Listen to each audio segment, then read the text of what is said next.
Assalamu alaikum bandiraɓe yeɓoɓe ayawo Piindi TV on calminama mon kala inde mum e yettode muɗum onon yeɓoɓe Piindi TV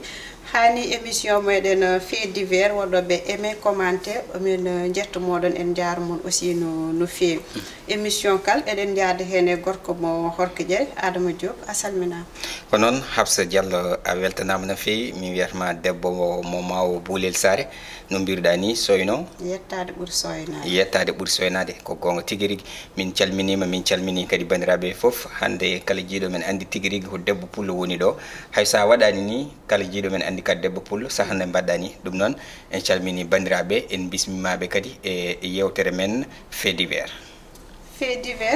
kala yontere no mbatten ɗo ete Piindi TV Adama Diop hande fait divers mo puɗɗirtode no ko suku gorko kañum e joom suudu muɗum koddi ɗeɓe jogui noon ɓinguel joni ñalawma goto ɓinguel nguel en woy tan ronka yo ɓinguel nguel deƴƴi kanko babiraɗo bojji ɓinguel nguel no kewnode o seehi o fi hen joom suudu makko piggal musgal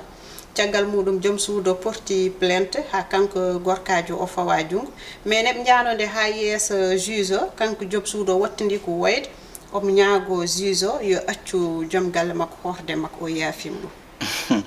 en tout cas ne jalni seeɗa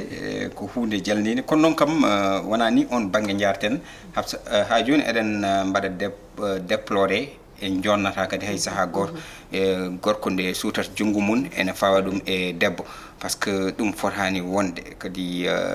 hayso tawi eɗen gandi gorko o heeɓino vraiment wonno courir danger mawɗo par ce que so tawino debbo o waylirani ni carte ɗe ko jogorno heddade e nder dombirde ndu hay goto handa no foti gonga amour ɓiɗɗo ko yummiraɗo e gorko o foof ndendi ɗum par ce que an debbo o no jiɗirɗa ɓiɗɗo woni ko noon kadi gorko yiɗiri ɓiɗɗo o e souvent no mbiɗa ni aɗa andi minen worɓe namnal gotal onon worɓe ɓe pourquoi so sukaɓe gaare wayde tan gonone wullude minen rewɓe ƴettu ɓinguel ma je pense que debbo no joguirini droit forde ƴeftude ɓinguel nguel ha darto bojji muɗum gorko ne ko on droit jogui funtude ɓiyum ha deƴƴo effectivement ko ɗon jinnomi arde ni a yaɓɓi kam e ɗemgal kono eɗen gandi no mbiruɗa ni e yidde nde banggueji ɗiɗɗi foof foti par ce que ko kamɓe jibini ɓiɗɗo o e nder hen noon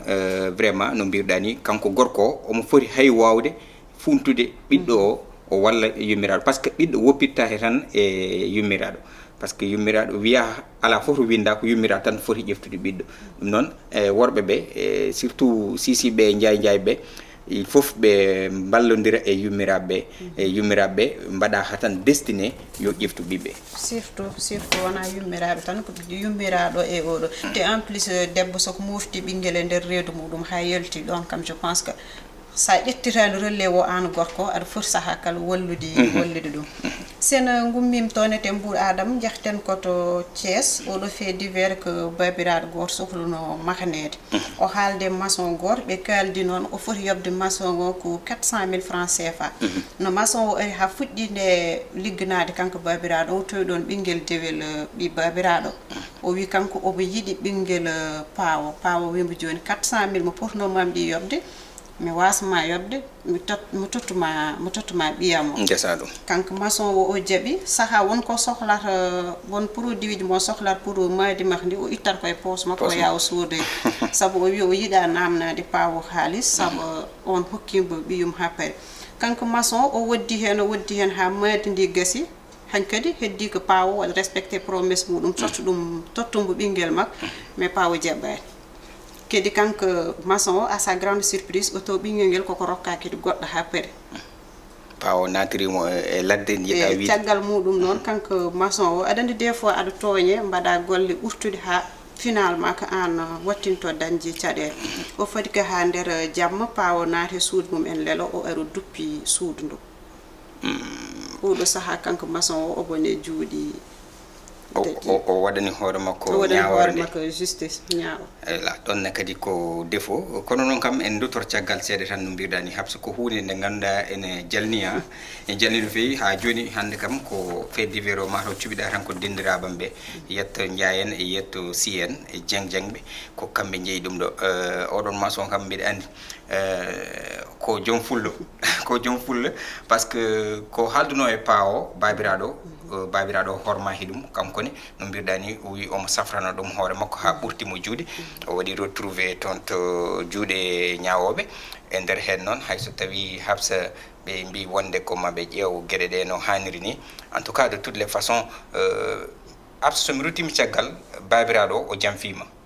par ce que ko haaldano ko ene hawra ɗum foof e waade noon kala ko wawno wonde hen babiraɗo no wawno haalandemo gonga wiide wonde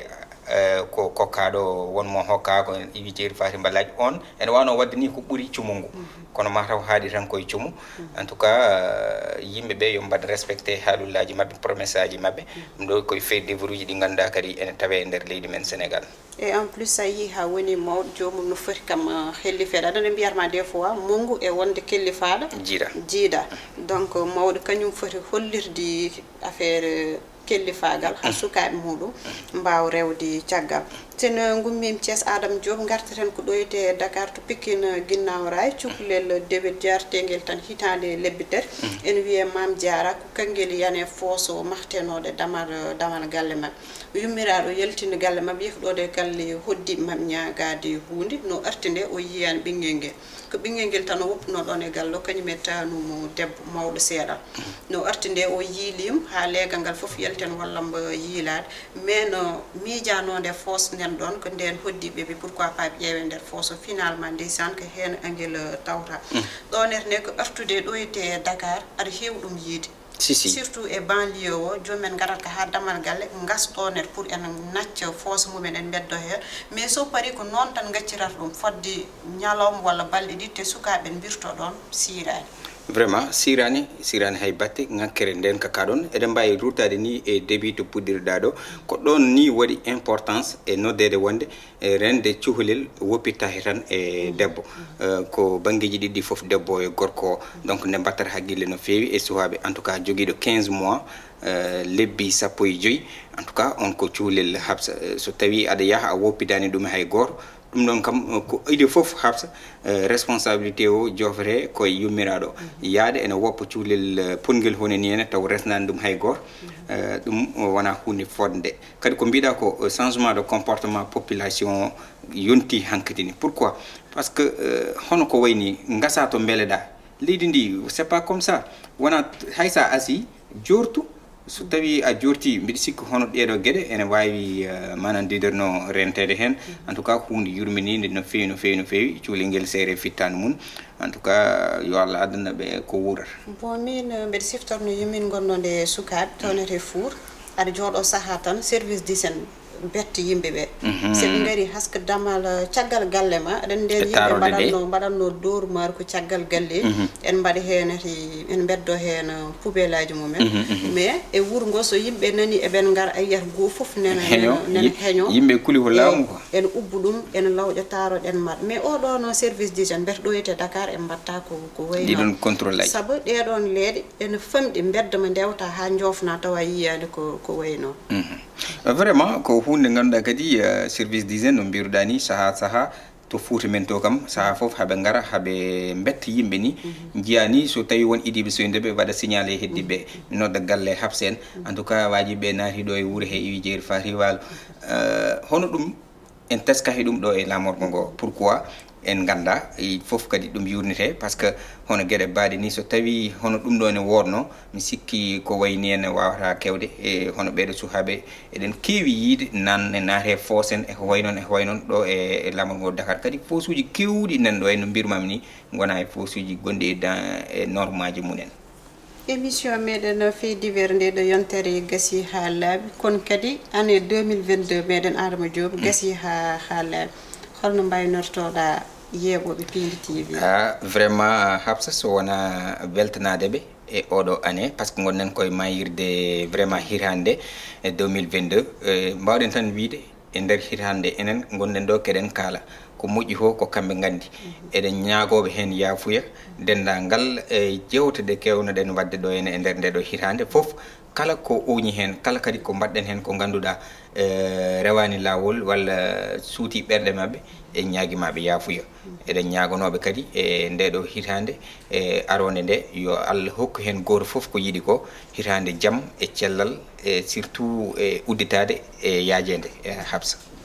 Merci beaucoup Adama Diop no mbiɗa ni 2023 garowo eɗen ñaguno heneti yeeɓoɓe Piindi TV kal cellal kisal e ɓamtare enen ñaguno aussi leñol fulɓe nde yarata yeeso eɗen jetta eɗen jaara caméraman uji menen Abouba e banum debbo Diary Ndiaye ha gongol inchallah on jarama.